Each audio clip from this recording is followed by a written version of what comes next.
Most men never realize this truth until it destroys a decade of their life. What I'm about to tell you isn't about effort, money, or love. It's about a trap you can't see until you're already inside it. This story begins with a man who did everything right and still lost himself. He built the life she asked for, then watched her grow more unhappy with every sacrifice he made. Here's the hook. The more he gave, the worse it got. This isn't a failure story. It's a psychological autopsy. A man believed his wife's unhappiness was his responsibility. So he worked harder, earned more, gave up pieces of himself one by one. What he didn't know was terrifying. Her unhappiness didn't start with him, and no amount of love could ever end it, because some patterns don't come from relationships.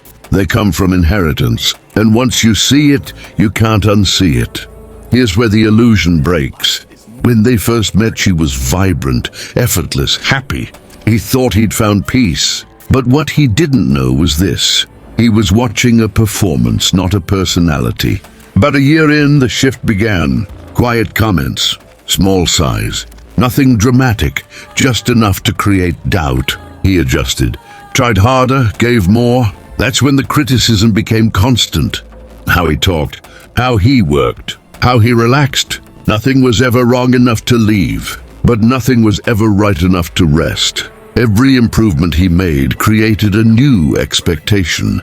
Every win erased itself the moment it happened. This is dark psychology at work.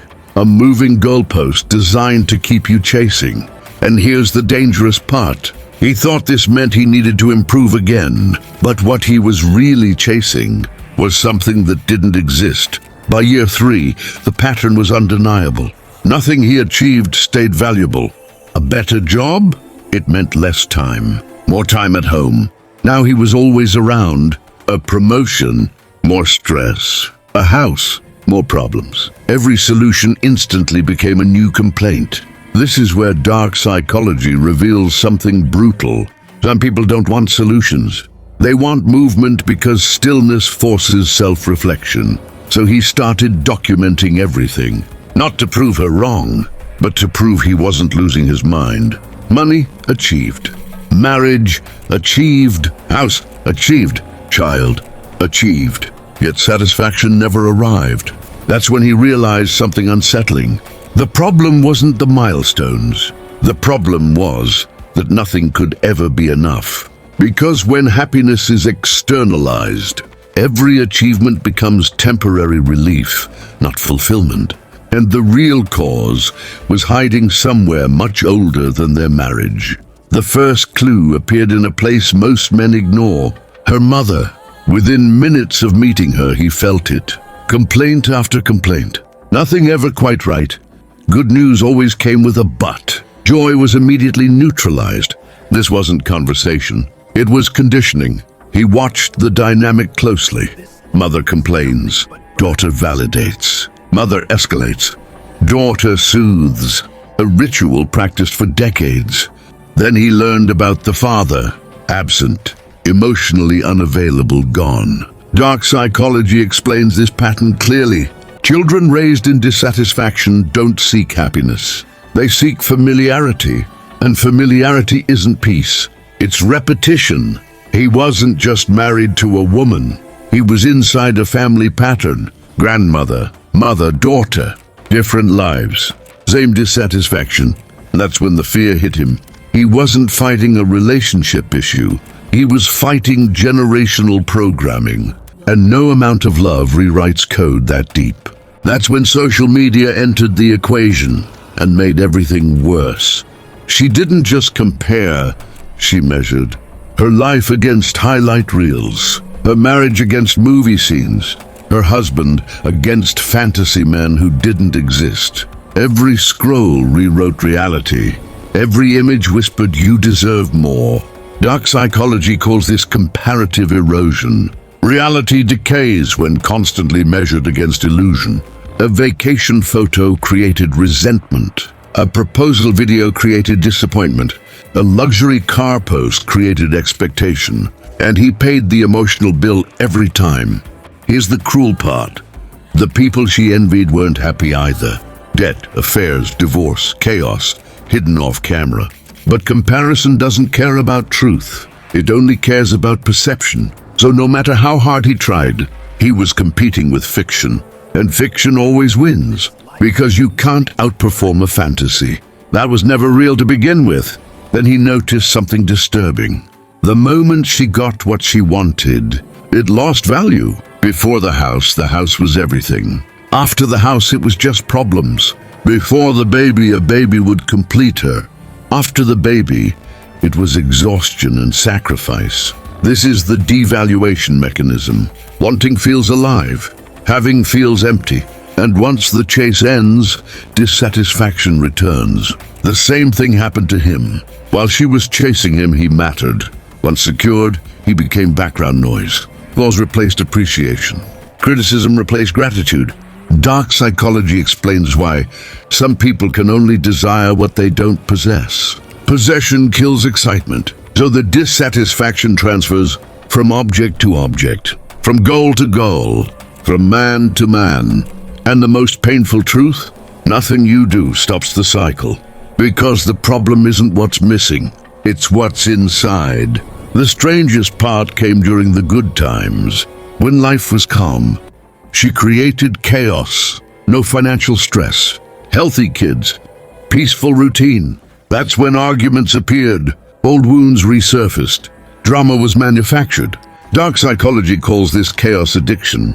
If you grow up in tension, peace feels unsafe, silence feels suspicious, stability feels wrong, so the mind creates problems. Just to feel familiar again, he realized something terrifying. Happiness wasn't just absent, it was threatening. Calm forced self-awareness, and self-awareness threatened her identity. So peace had to be destroyed. Meanwhile, he was disappearing. He stopped expressing himself, stopped celebrating wins, stopped being himself. He became a caretaker of emotions that were never his responsibility. And the guilt kept him trapped, until one question shattered everything. The question came from a therapist, simple, ruthless. Was she happy before you met her?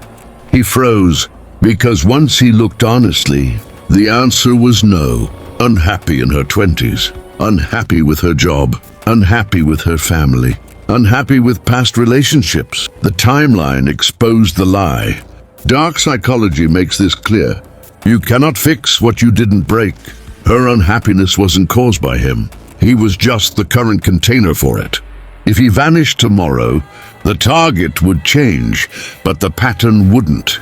That realization lifted a decade of guilt. He stopped chasing approval, stopped managing moods, stopped shrinking himself. Not to punish her, but to save himself. And for the first time in years, he could breathe. Now came the fork in the road, not how to fix her, but whether he would keep sacrificing himself. Dark psychology offers only two real options. One, stay but detach emotionally.